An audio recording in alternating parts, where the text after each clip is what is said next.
নারী সৃষ্টির রহস্য। ঈশ্বর নারীকে তৈরি করেছিলেন, কিন্তু অন্য সব কিছুর তুলনায় নারীকে গড়ার ক্ষেত্রে সময় বেশি লেগেছিল।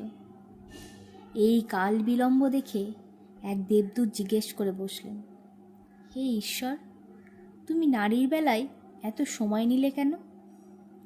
জবাবে ঈশ্বর বললেন, তার সাথে কতগুলো বৈশিষ্ট্য জুড়ে দিয়েছি তা কি দেখেছ? সে সকল ধরনের পরিস্থিতিকে মানিয়ে নিতে পারবে।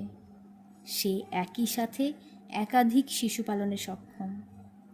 তার একটিমাত্র প্রেমময় চুম্বনে যেমন ক্ষতবিক্ষত হৃদয় সেরে উঠবে, তেমনি ভাঙা হাঁটু বল ফিরে পাবে দৌড়ানোর জন্য। সে টানা 24 ঘন্টা সেবা দিতে সক্ষম। এত কিছু সে করবে, কিন্তু তার থাকবে মাত্র 2টি হাত। দেবদূত বিস্মিত হয়ে বলে, 2টি হাত মাত্র?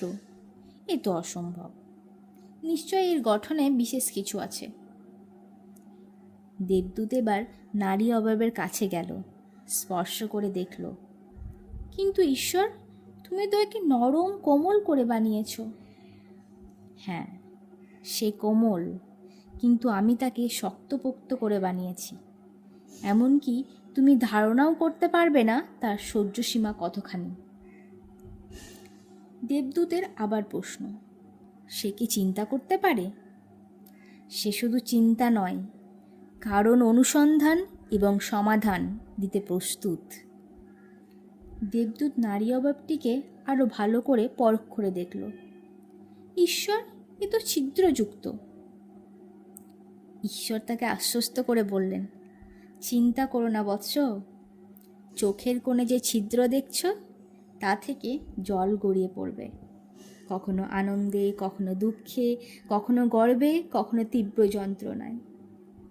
বক্ষ বরাবর যে ছিদ্র যুগল দেখছ তা অমীয় ধারা, যা পান করে প্রজন্মের পর প্রজন্ম বেড়ে উঠবে। আরও নিচে যে গিরিপথ দেখছ সেখানে রেখেছি হিমালয় সমান রহস্য। দেবদূত এবার অভিভূত। ঈশ্বর, তুমি সত্যিই গুণী। এত কিছু এই একই মধ্যে সাজিয়ে দিয়েছ। একজন নারী তবে বিস্ময়কর বিষয়। হ্যাঁ, অবশ্যই নারী বিস্ময়, এবং তার ভালোবাসা হবে নিঃস্বার্থ। দেবদূত বললেন, তাহলে একজন নারী সব দিক থেকেই পরিপূর্ণ। ঈশ্বর বললেন, না, সে পরিপূর্ণ নয়।